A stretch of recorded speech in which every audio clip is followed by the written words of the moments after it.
রাসূলুল্লাহ সাল্লাল্লাহু আলাইহি ওয়াসাল্লাম জন্মের সময় ফেরেশতাদের সাথে শয়তানের তুমুল ঝগড়া। যেদিন ভোরবেলায় মহানবী সাল্লাল্লাহু আলাইহি ওয়াসাল্লাম জন্ম নেন, সেই দিন বিশ্বের সবগুলো মূর্তি মাটির দিকে নত হয়ে পড়ে। ইরানের রাজার বিশাল প্রাসাদের বারান্দা কেঁপে ওঠে এবং ছাদের 14টি প্রাচীর ধসে পড়ে। বিশ্বের সব সম্রাটের সিংহাসন উল্টে পড়েছিল। বিশ্বের সব রাজা বোবা হয়ে পড়েছিলেন, অর্থাৎ তারা কথা বলতে পারছিলেন না।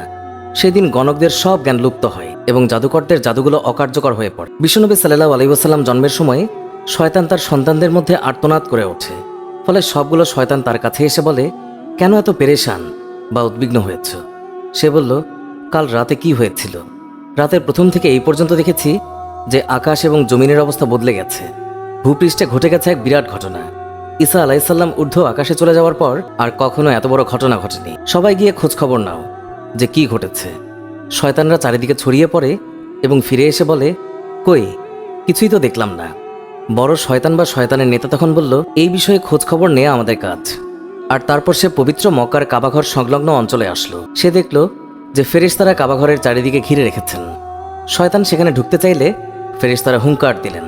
ফলে সে ফিরে আসে এবং চড়ুই পাখির মতো ছোট হয়ে হেরা পর্বতের দিক থেকে সেখানে প্রবেশ করে। জিব্রাইল আলাইহিসসালাম বললেন, ওরে অভিশপ্ত, ফিরে যা। সে বলল, হে জিব্রাইল, আমার একটা প্রশ্ন আছে, বলতো আজ রাতে কি ঘটেছে? জিব্রাইল আলাইহিসসালাম বললেন, সর্বশ্রেষ্ঠ নবী মুহাম্মদুর রাসূলুল্লাহ সাল্লাল্লাহু আলাইহি ওয়াসাল্লাম আজ রাতে জন্ম নিয়েছেন। শয়তান প্রশ্ন করল, তার মধ্যে কি আমার কোনো কর্তৃত্বের অংশ আছে? সে তথা ইবলিস বা শয়তান আবার প্রশ্ন করল, তার উম্মতের মধ্যে কি আমার কোনো অংশ আছে? জিব্রাইল আলাইহিসসালাম বললেন, হ্যাঁ। ইবলিস বলল, আমি সন্তুষ্ট হলাম। হযরত হালিমা বর্ণনা করেন, শিশু মুহাম্মদ রাসূলুল্লাহ সাল্লাল্লাহু আলাইহি ওয়াসাল্লামকে আমার গৃহে আনার সাথে সাথেই রহমত বরকত প্রকাশ হতে লাগলো।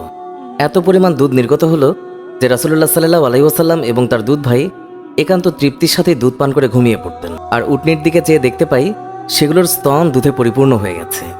বিবি হালিমা বলেন, আমার স্বামী উটনির দুধ দহন করলেন এবং আমরা তৃপ্তির সাথে তা পান করে সারা রাত আরামে কাটালাম।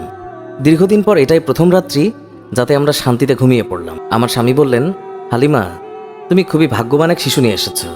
আমি বললাম, আমারও এটাই ধারণা, এই শিশু অত্যন্ত সৌভাগ্যবান। বিবি হালিমা আরও বললেন, মক্কা থেকে ফেরার পথে শিশু মুহাম্মদকে কোলে নিয়ে যে দুর্বল বাহনটিতে চলতে লাগলাম, মুহাম্মদ রাসূলুল্লাহ সাল্লাল্লাহু আলাইহি ওয়াসাল্লামের বরকতে বাহনটি এত দ্রুত চলল যে সবার বাহনকেই হার মানালো। আমার সাথী মহিলারা আশ্চর্য হয়ে বলতে লাগলো, এটা কি সেই দুর্বল সওয়ারি যার উপর আরোহণ করে তোমরা প্রথম এসেছিলে? তারপর বাড়ি এসে দেখলাম সমস্ত বকরিগুলো দুধে পূর্ণ হয়ে গেছে, অথচ কিছুক্ষণ পূর্বে সেগুলো দুধ শূন্য ছিল। আমার গোত্রের লোকেরা তাদের রাখালদেরকে নির্দেশ দেয় যে তোমরাও তোমাদের পশু ওই জায়গায় চড়াও যেখানে হালিমার বকরি চড়ে।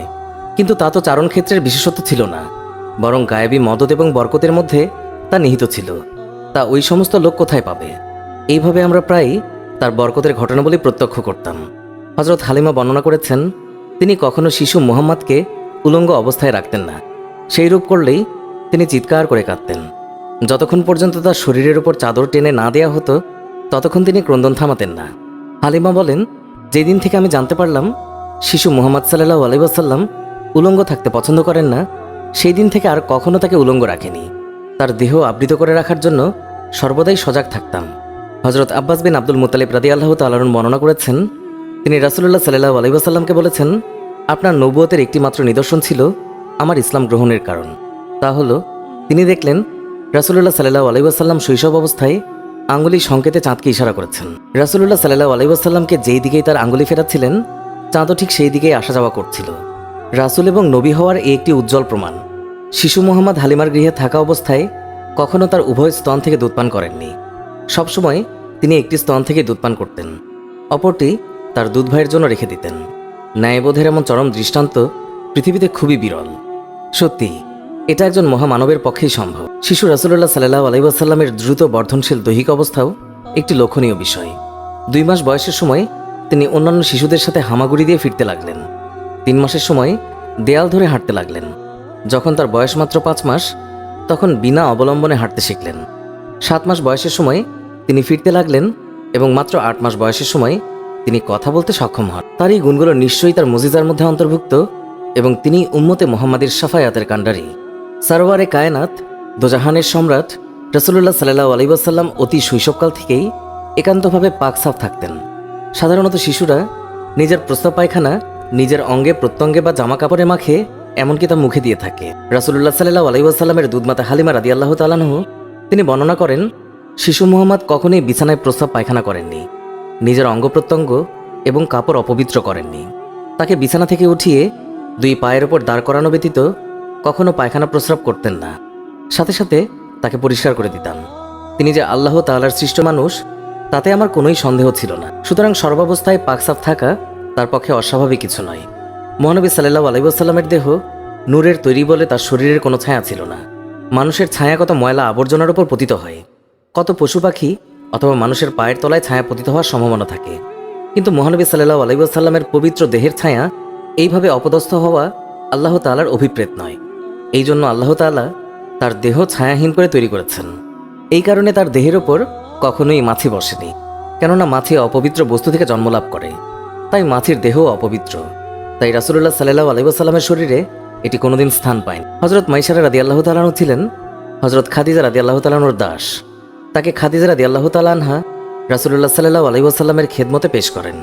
তিনি বিভিন্ন সময় বিভিন্ন অলৌকিক ঘটনা প্রত্যক্ষ করে বিস্ময়ে অভিভূত হয়েছেন।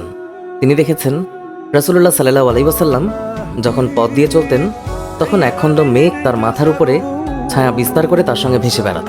মানুষের আকৃতির এই যে অস্বাভাবিক কার্যকলাপ, এটা নিঃসন্দেহে রাসূলুল্লাহ সাল্লাল্লাহু আলাইহি ওয়াসাল্লামের একটি অনেক বড় মুজিজা, যা নবীর শৈশবকাল থেকে লক্ষ্য করা যায়। পূর্বে বর্ণিত প্রত্যেকটি বিষয়ই রাসূলুল্লাহ সাল্লাল্লাহু আলাইহি ওয়াসাল্লামের শৈশবকালীন মুজিজা, তবে এগুলো স্থায়ী নয়। বিশ্বনবীর জীবনের শ্রেষ্ঠ মুজিজা হচ্ছে পবিত্র আল কোরআন, যা কিয়ামত পর্যন্ত স্থায়ী থাকবে। তাছাড়া আমরা তার জীবনে আলোচনা করলে দেখতে পাই মহানবী সাল্লাল্লাহু আলাইহি ওয়াসাল্লামের পুরো সংগ্রামী জীবনটাই এক অলৌকিকতায় পরিপূর্ণ, যা তার নবুয়তের জন্য যথেষ্ট প্রমাণ বহন করে। সুপ্রিয় দর্শক, এই ছিল আমাদের আজকের ভিডিও। ভিডিওটি ভালো লেগে থাকলে অবশ্যই একটি লাইক দিন, আর আজই প্রথম চ্যানেলটি ভিজিট করে থাকলে আমাদের অন্য ভিডিওগুলোও দেখুন। ভালো লাগলে আমাদের চ্যানেলটি সাবস্ক্রাইব করে পাশে থাকা বেল আইকনটি প্রেস করুন। দেখা হবে নতুন ভিডিওতে। ধন্যবাদ সবাইকে।